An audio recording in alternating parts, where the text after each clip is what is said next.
They told me to pay $20,000 just to sit at my sister's wedding. My mother even shoved an NDA in my face and whispered that I was never really their daughter. So I did the unthinkable. I emptied every family account, booked myself a one-way ticket to the Maldives, and decided they would finally learn what life looked like without me. My name is Angela, and this is how I disappeared.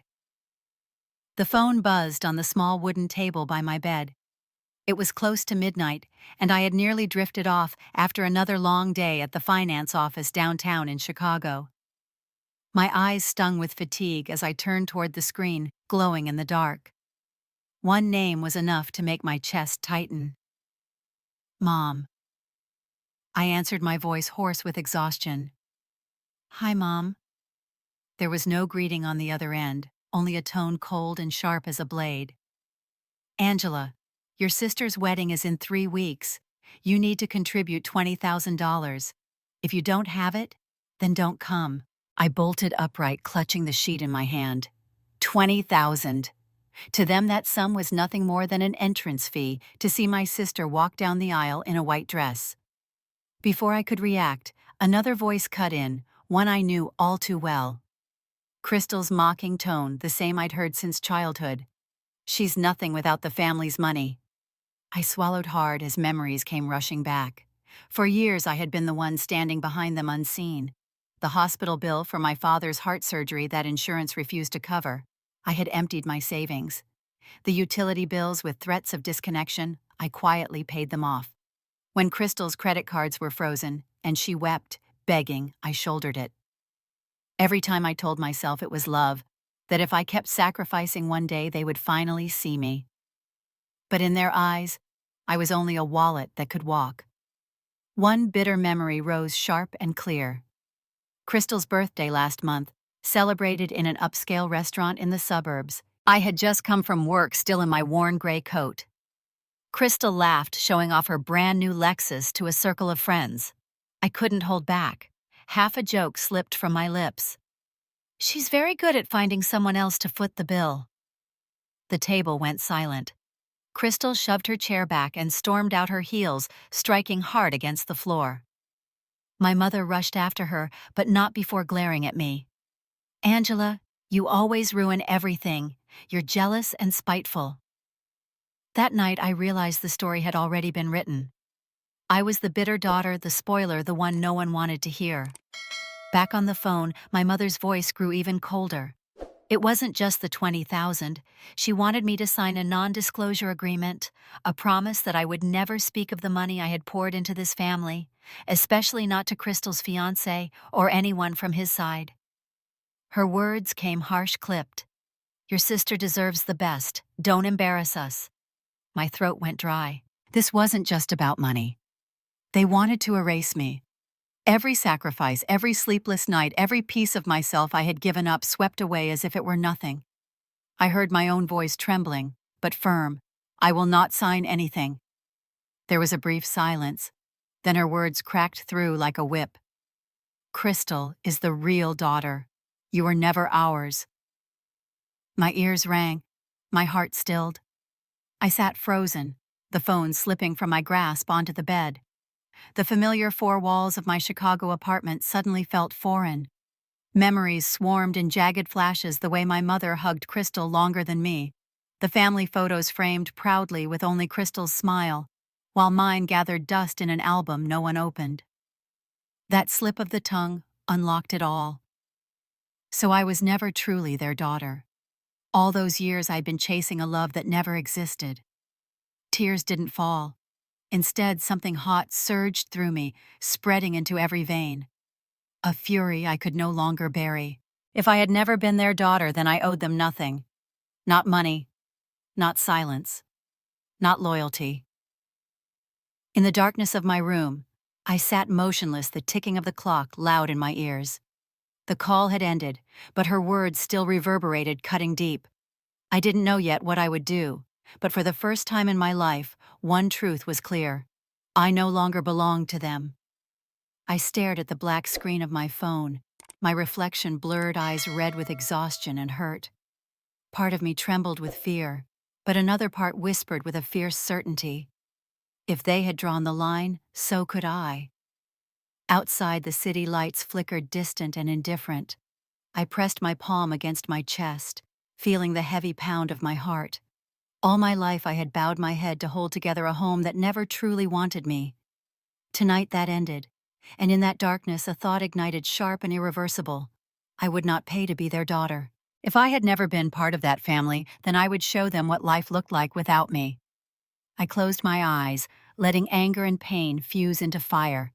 In the silence, I knew a new chapter had begun. I opened my eyes to the glow of the city spilling through the blinds, sharp streaks of yellow and red against the quiet of my apartment.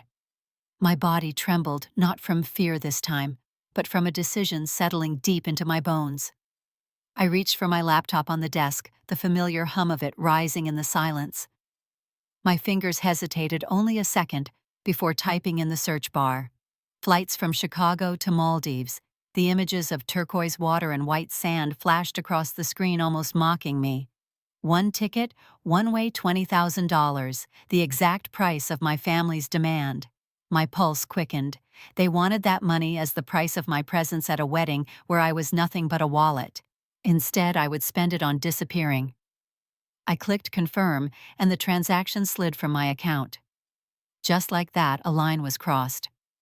I leaned back in my chair and let out a laugh that startled me with its bitterness. Years of sacrifice reduced to a figure. Now that same figure was buying me freedom. I pulled the old suitcase from the closet and laid it open on the bed. The zipper caught a little stiff from disuse, but it opened wide like a door to escape. I folded in jeans shirts the sundress I had never dared to wear. My hands moved faster than my mind, almost frantic, as if packing quickly would keep me from turning back. Then I stopped. The drawer in my desk called to me. I pulled it open and took out a thick manila folder. Pages spilled inside receipts and statements, bank transfers, medical bills, credit card payments. Every number was a scar carved into my life. I set the folder on top of the clothes and pressed my hand against it. This was my truth, my shield, my proof of everything they had taken. I would not leave it behind. The phone rang again, buzzing against the wood of the nightstand. I ignored it, sliding socks into the corners of the suitcase. Then it buzzed again and again, a relentless chorus. I picked it up just to silence the vibration, and the screen lit with messages. From Mom, from Crystal, from Dad, who rarely called. One said the florist was demanding cash, or the flowers would be canceled. Another begged me to cover the caterer, that guests would be humiliated if there was no food. Crystal's text came last. Do this one thing for me, and I'll never ask again. I stared at the words, feeling the familiar tug of guilt and obligation. Then I hit block. The silence that followed was heavier than the calls, and yet it felt cleaner. I zipped the suitcase closed and dragged it upright, the weight of the folder inside, making it lean slightly to one side. I pulled it to the door, set it there, and stood still for a long moment, staring at the walls of the apartment I had built with careful savings and long hours. This place had been my refuge, but tonight it felt like a cage I was finally walking out of. I whispered into the quiet, not to anyone but myself. This time I vanish. The words echoed back, steady and certain. I sank onto the couch, suitcase by the door, and let my head fall back. Outside, the city continued its restless hum, indifferent to the choice I had made. But inside me, something had shifted. For once, I was not waiting for permission or begging for recognition. I had chosen myself. Sleep did not come easily. My mind ran in jagged circles, replaying every slight, every dismissal, every moment I had bent until I nearly broke. But beneath the noise, a new rhythm began, steady and insistent, like a drumbeat pulling me forward. By dawn, I would be gone. And by the time they realized what I had done, their world would already be unraveling. Sunrise found me sprawled on a chaise by the resort pool, not because I wanted sun, but because the room felt too small for the plan that had taken root in my chest. The water was that ridiculous turquoise color. Travel brochures promised, and palm trees leaned like indifferent sentries. But nothing about this place felt like vacation. I kept thinking of the word my hands would make real for them, the one that finally matched what I had been feeling for years. Freedom. I went online first thing not to post a photo, but to open the bank app. The Wi-Fi at the resort was slow and patchy, but it was enough. My account dashboard loaded in fits and starts numbers, blinking like taunting lights. I did not hesitate. I canceled every automatic payment I controlled, one click after another, utilities and subscriptions that ran through the family. Billing the streaming services, Crystal always insisted on the internet account that bore my name on the contract. I closed the credit cards that had Crystal listed as an authorized user. Some things required calls, which I logged and scheduled for later that day with numbers scribbled on a torn napkin. But many of the small levers were mine to pull, and I pulled them. I shut down joint transfers and froze accounts that Crystal relied on to float her lifestyle. I set alerts so I could watch the ripple effect in real time. When the confirmation messages popped up soft and clinical, I felt an odd calm. Each confirmation was a line in an inventory of wrongs finally made visible. This was not petty revenge. This was inventory accounting for every sleepless night and every time I covered a bill with my own credit because they called me and cried. Packing had felt frantic in Chicago, but here I moved deliberately. I tucked the manila folder into the suitcase beneath folded shirts so it would not be missed, and then I zipped it closed like sealing a wound. There was a sharp satisfaction in the small physicality of it, the way a zipper gave and then held. I thought about calling everyone about explaining about watching Crystal's face when she understood. Instead, I locked my phone and walked down to the beach. The sand was warm and indifferent. My hands left tracks that the tide would smooth away, but my resolve did not ebb. By afternoon, the interruptions began. The phone woke to a frantic chorus of messages that felt at once ridiculous and delicious. Missed calls stacked up to 30, then 40, then 72. One message said the florist needed cash or the centerpieces would be canceled. Another said the caterer refused to wait without payment. Someone texted that vendors were calling my mother and threatening to pull out. I imagined with a clinical sort of cruelty my mother pacing the kitchen, reaching for a light switch that would not work because I had canceled the account that paid the bill. I imagined Crystal card in hand at some boutique or salon, the machine spitting back the denial code while she fumbled for another card. The very images warmed something in me. I did not reply. I did not call back. I scrolled through the messages and found pleas, manipulations, false guilt, and thinly veiled threats. Give us the money, and we will forget this. You are tearing our family apart. Come home and make this right. Each line was a hand reaching out to try to pull me back to the role I had refused again and again. I blocked numbers as calmly as I had closed accounts, a mechanical trimming of the vines that had strangled me. The silence that followed felt like a clean room. The fewer voices I could hear, the clearer my own became. That night, I stood on the balcony and watched lights flicker on along other resorts, another world of faces, unaware of the small domestic war I had ignited. The sky over the ocean was vast and obscene in its beauty, and I felt no guilt for the choice I had made. What had been guilt now steadied into purpose. I whispered the words under my breath, not a boast, but a promise, letting them reach across the dark water. Let them starve. Sleep came in short, suspicious intervals. Dreams folded into wakefulness, and in both, I saw the ripple effects I had set loose. Voices on the phone that I refused. A florist calling to scream. Crystal standing at a register, cheeks burning from embarrassment. My name headline in neighbor gossip threads that loved a spectacle. I held the image of the manila folder against my ribs like a talisman. It contained numbers, dates, transfers, everything that proved what I had done for them. The ledger would speak when my voice was silenced. Morning would bring them the shock, and me the satisfaction of distance. But I knew distance alone would not be enough. Actions echo, and I had lit a match in a dry room. The next move would tell whether this was a tremor or an earthquake. I lay there in the dark before dawn, listening to the slow, steady breathing of the room, feeling the pulse of what I had started, and understood that the war had just begun. Morning light seeped through the curtains like pale water, and my phone lit the nightstand before I had even reached for it. Notifications piled one over another until they blurred. I unlocked the screen and saw my name traveling farther than I ever intended. Group threads, family chats, a neighborhood Facebook page I had not checked in years. Angela is unstable. Angela is jealous. Angela stole from her company. The last one snagged like a hook. There was a screenshot attached to cropped email with my name in the header, and a sentence that read like a confession I would never write. Funds diverted. Personal use. It looked official in the way forgeries do when made by people who believe fonts are truth.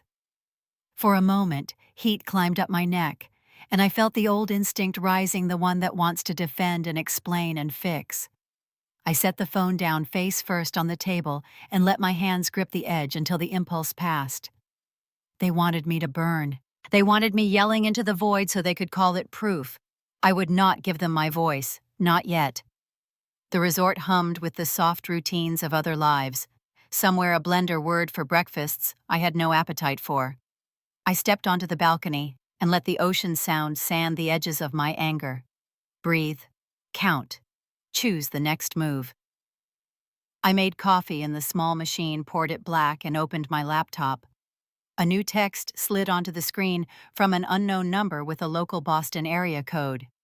At first I thought it was another stranger diagnosing my soul. Then I saw the name in the first line, Anna, from the Langston side. We met once at a rehearsal dinner. I almost did not open it. When I did, the air shifted. She had attached 3 screenshots from Crystal's private chat with a bridesmaid. The bubble text sat smug on my screen.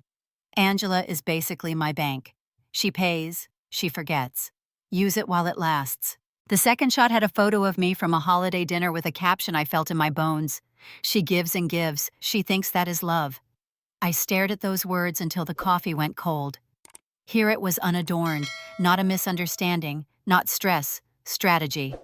I typed, thank you, and deleted it. I typed, I owe you, and deleted that too. In the end, I sent only received. Then I forwarded the images to my private email, dragged them into the folder on my desktop where the receipts already lived, and exhaled. The ledger was no longer memory. It was paper. I pulled the manila folder from the suitcase and spread its contents across the small desk under the window.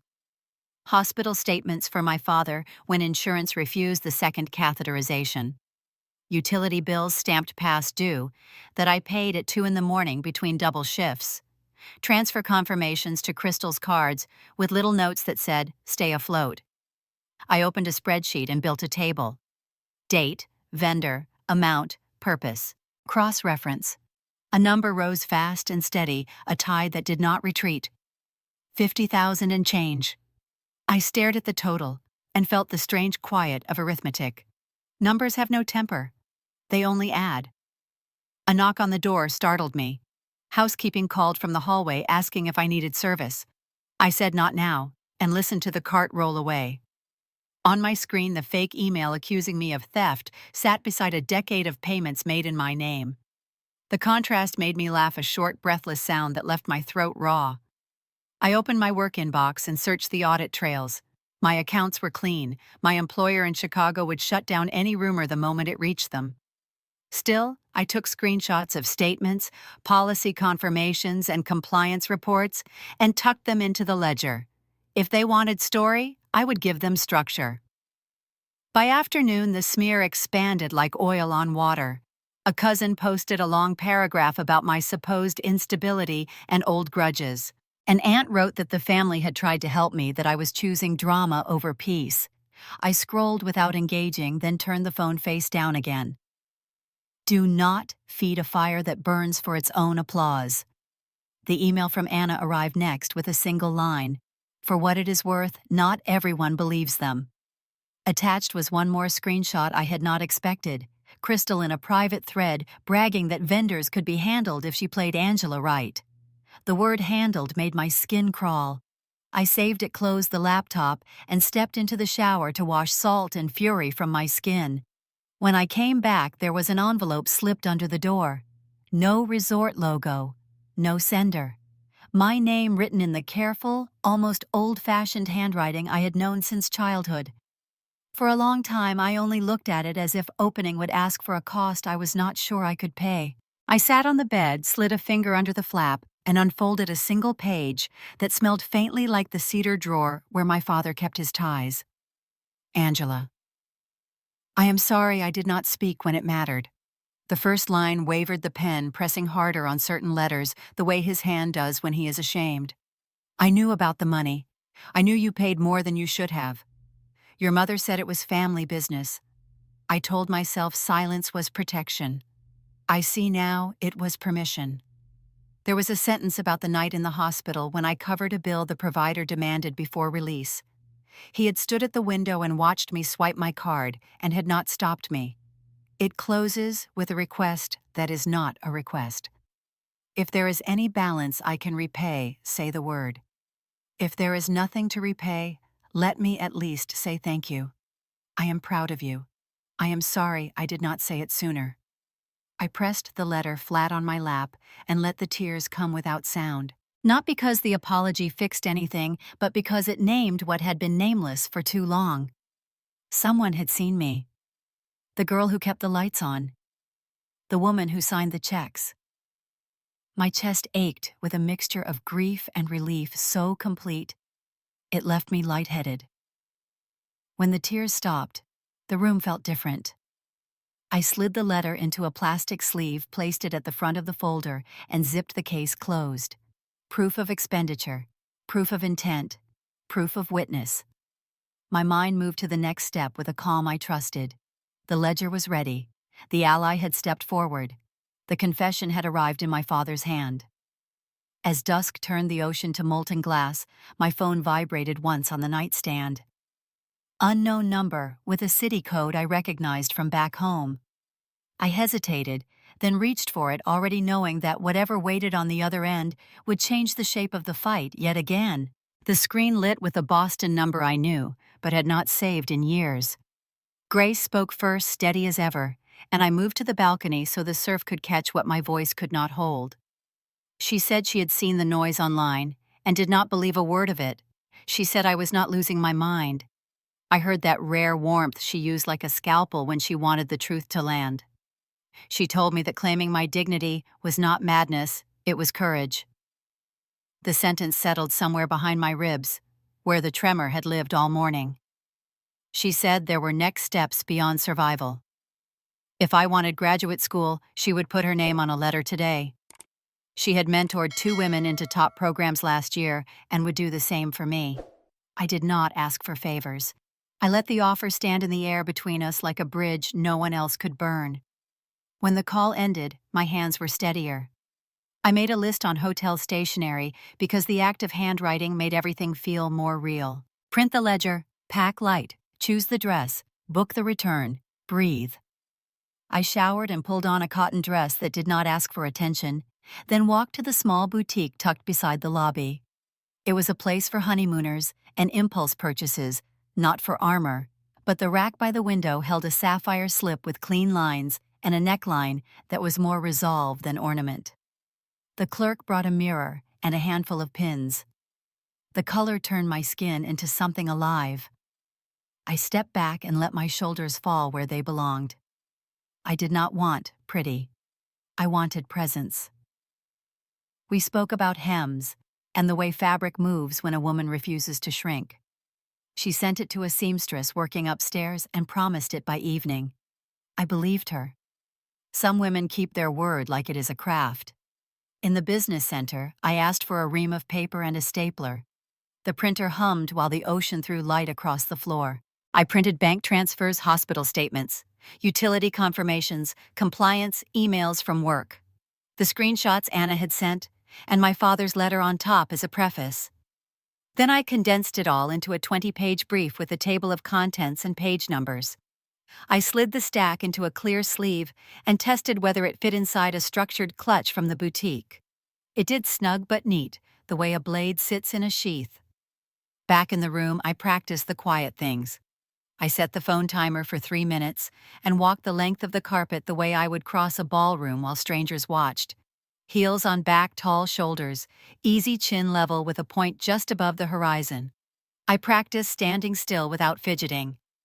I practiced letting silence belong to me. In the mirror, I found a face that did not offer apology. If someone asked me to leave, I would let their words finish, and then I would decide whether to spend a sentence in reply. I rehearsed one line in my head in case the moment required it. I am not a wallet. I am a person. I did not say it out loud. I wanted the words to arrive new, when the air mattered. The dress arrived before sunset, the hem clean, the straps adjusted to hold me rather than display me. I slipped it on and stood barefoot on the cool tile. For a moment, I saw the version of myself who had stayed. The woman who kept paying and explaining and softening every blow until there was nothing left to cushion. She was gone.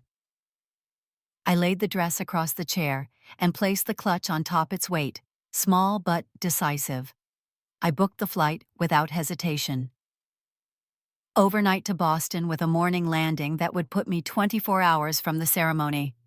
I sent a brief message to my attorney in Chicago with attachments labeled clearly. Hold if contacted. Do not engage without my consent. I forwarded the same packet to a private email I kept for things that could not be lost. Then I turned my phone to Do Not Disturb and sat at the small table with a glass of water, both hands wrapped around it until the cold reached the bones. I thought about my father's letter again, the way the ink darkened where he must have paused to breathe. I let myself feel the mixture of praise and regret without translating it into duty. Love without repayment was a new language, and I wanted to learn it before the night ended. Grace's voice returned as a refrain. Courage, not madness. I repeated it until it felt like instruction. When the sky went from gold to the bruised color after sunset, I took the elevator down and walked the garden paths alone. I watched couples pose by the palms in clothes meant for postcards. Across the pool, a woman in a white dress leaned into her partner's shoulder, and I did not flinch. Weddings were rituals. They could bless or they could blind. What mattered was the truth shown under the silk. Mine would not be hidden any longer. Back upstairs, I folded what I would carry into a single garment bag. The dress, a pair of heels that would not punish my feet, the clutch with the ledger. The letter tucked at the very front where I could touch it if my hand started to shake.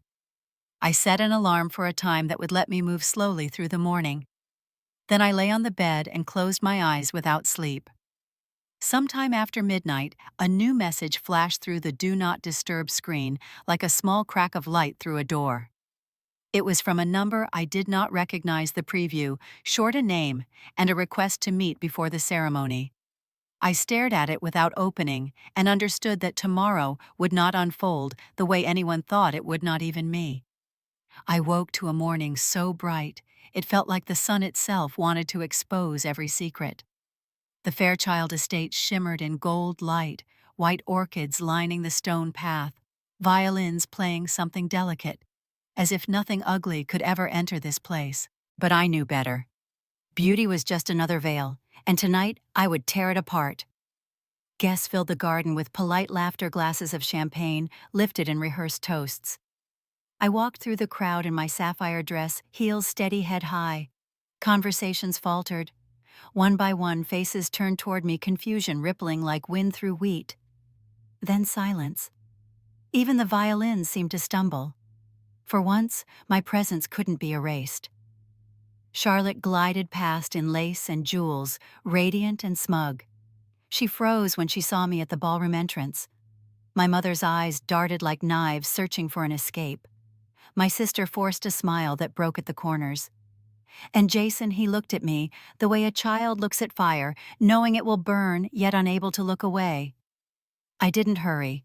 I let the silence grow teeth. When I reached the front, I pulled the slim folder from my clutch and placed it in the groom's hand. My voice was calm, sharper than any toast. This is my wedding gift to you. He blinked confused, then opened the folder. Pages rustled, whispers rose, and I saw the blood drain from his face. Receipts, transfers, proof of every check I'd written, every bill I'd carried, every lie they had built their future on. And at the end, Crystal's own words in a text she had once bragged to a cousin, Angela, is basically my bank.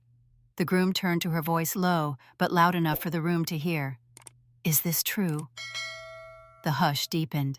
Crystal stammered, her painted lips, trembling eyes wide like a cornered animal. I could almost taste her panic. Guests leaned forward, hungry for scandal. Then it happened. My mother stepped forward, pearls gleaming, her voice slicing through the air. She forged signatures, she shouted, pointing at Crystal. She stole from us all. In one breath, she cut her daughter loose to save herself. Gasps rippled across the tables. Crystal's knees buckled. She reached for Jason, but he stepped back as if she carried disease. Phones lifted. Someone was live streaming. 1,000 eyes beyond this ballroom now watching the empire collapse in real time.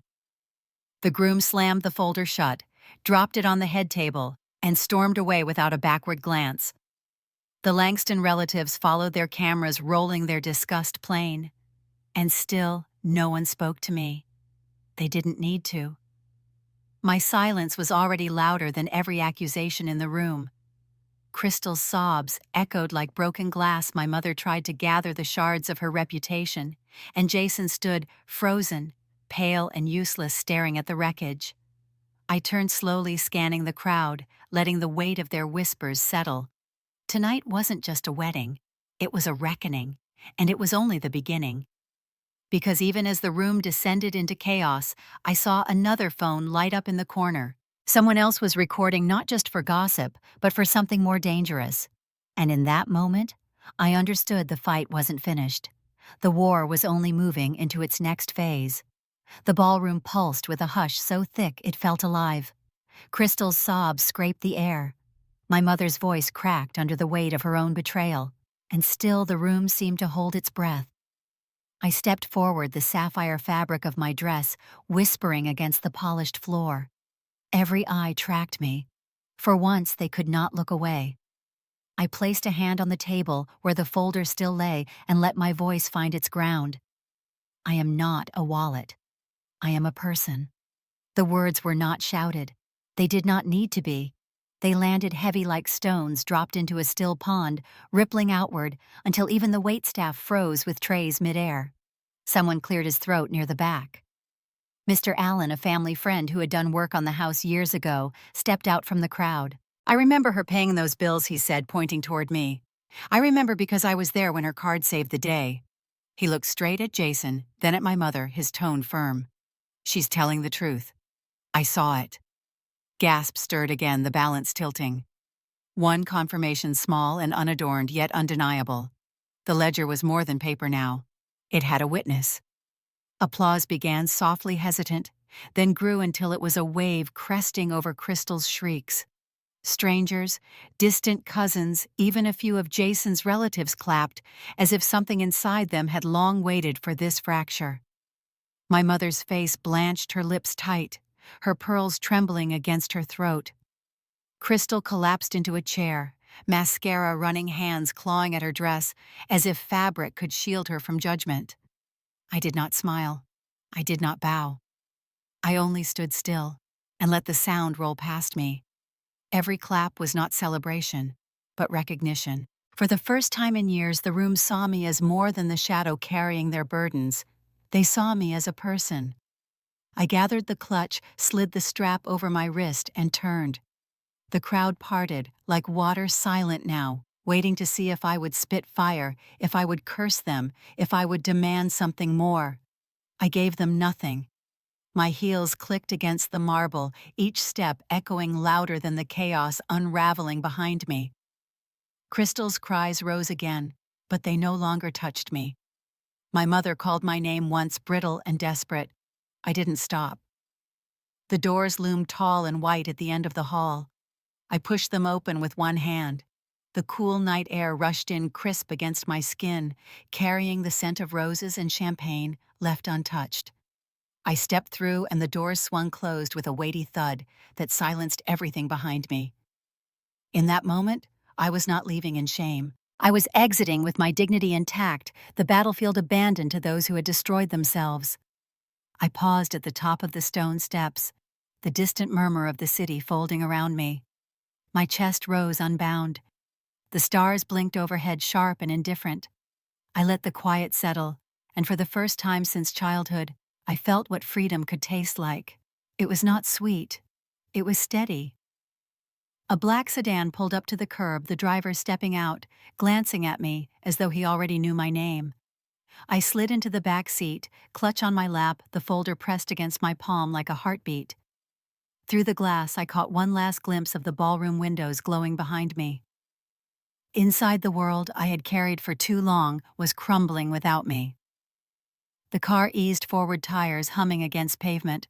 I leaned my head back, closed my eyes, and exhaled. It should have been an ending, but I knew better. Stories like mine never ended so clean. Because even as the city lights blurred past, a flicker of unease settled in my gut. Families like mine did not surrender quietly. They plotted. And somewhere behind those closed doors, I knew someone was already sharpening the next knife. The first letter arrived 3 days later on the crisp stationery of a Boston law firm.